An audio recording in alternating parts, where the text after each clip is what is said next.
ঢাকা ৮-এ রাস্তায় দিনে দুপুরে আজাদির কথা বলার কারণে তাকে গুলি করে হত্যা করা হয়, শহীদ করা হয়। কিন্তু আজকে ২০তম দিনের কাছাকাছি আমরা এসে পৌঁছেছি শহীদ হওয়ার। আজকে এই পর্যন্ত আমরা কারা খুন করেছে এই বর্তমান সরকার ট্রেস করতে পারেনি। আগামী যে ইলেকশনটা হবে, আমরা কি গোলামির পক্ষে যাব নাকি আজাদির পক্ষে যাব? এই জন্য আমরা আজাদির জোটকে পছন্দ করেছি। আমাদের যে 11 দলীয় জোট, ইনশাল্লাহ এটা বাংলাদেশের আজাদ করার জন্য আজাদির যে লড়াই, এটা হলো চালিয়ে যাবে ইনশাল্লাহ। আমাদের সামনে অপশন ছিল, আমরা কি গোলামির প্রতীক নিব নাকি আজাদির প্রতীক নিব।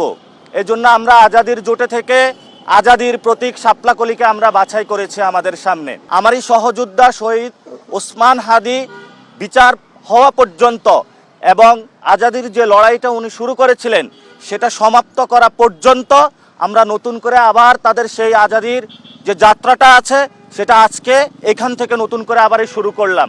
কারণ ওসমান হাদি চলে গিয়েছেন, উনি আমাদেরকে একটা পথ দেখিয়েছেন যে বাংলাদেশকে স্বাধীন রাখতে হবে, এখানের মানুষের অর্থনৈতিক মুক্তি রাখতে হবে, রাজনৈতিকভাবে মুক্ত রাখতে হবে এবং সাংস্কৃতিক যে আগ্রাসন আছে সেটা থেকে মুক্ত রাখতে হবে। ইনশাআল্লাহ আজকে থেকে ঢাকা ৮ আসন,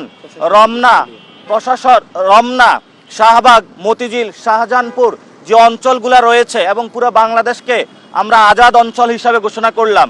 এই অঞ্চলে যদি কোনো ব্যক্তি বা কোনো দল আপনাদের কাছে চাঁদাবাজি করে, সন্ত্রাসী কার্যক্রম করে, দখলদারিত্ব করে, তাহলে আপনারা আজাদির স্লোগান তুলে তাদেরকে আপনারা গ্রেপ্তার করে প্রশাসনের হাতে তুলে দিবেন।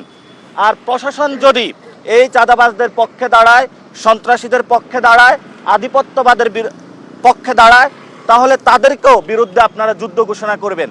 কারণ আপনার সন্তান এবং অনাগত সন্তান যারা আসতেছে এই পৃথিবীতে, আপনি যদি তাদেরকে রক্ষা করতে চান তাহলে আপনাকে চাঁদাবাজি, সন্ত্রাস, দুর্নীতি, বৈষম্য, লুটতরাজের বিরুদ্ধে দাঁড়াতে হবে। একটি সার্বভৌম, ইনসাফ এবং মানবিক মর্যাদার বাংলাদেশ গঠন করতে হবে। আমরা যে ভাস্কর্যের সামনে দাঁড়িয়ে আজকে এখানে প্রোগ্রাম করছি, এটি একটি সন্ত্রাস বিরোধী রাজু ভাস্কর্য। এই সন্ত্রাস বিরোধী রাজু ভাস্কর্য সন্ত্রাসের বিরুদ্ধে প্রতীক হয়ে দাঁড়িয়ে রয়েছে। এখানে রাজুর এখানে প্রতীক রয়েছে, যাকে সন্ত্রাসীদের নির্মম গুলিতে হত্যা করা হয়েছে।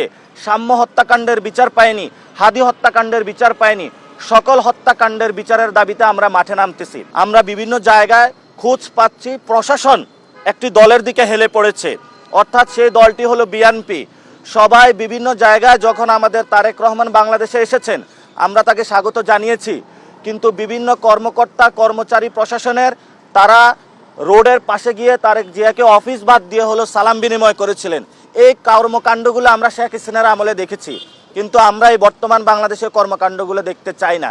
এজন্য আমরা বলবো যে আজাদির প্রতীক শাপলা প্রতীকে থাকুন। যেগুলো গোলামির প্রতীক, বাংলাদেশের মানুষকে, ঢাকা ৮ আসনের যারা ভোটার তাদেরকে বলবো কোনো গোলামির প্রতীকের সাথে যাবেন না, কোনো মাফিয়াতন্ত্রের সাথে যাবেন না, সন্ত্রাস চাঁদাবাজের সাথে যাবেন না। ইনশাআল্লাহ ঢাকা বিশ্ববিদ্যালয় থেকে আমরা আন্দোলন শুরু করেছিলাম, আবার এই গণতান্ত্রিক যে সংগ্রামের লড়াই, এটা ঢাকা বিশ্ববিদ্যালয় থেকে আবার আমরা শুরু করেছি। প্রত্যেকটা অলিগলিতে আজাদির স্লোগান নিয়ে আমরা যাব এবং আমাদের যে শপথ করেছি সেই শপথে বলিয়ান হয়ে আগামীর পার্লামেন্টে ইনশাল্লাহ আমরা যাব আজাদির পক্ষে হয়ে।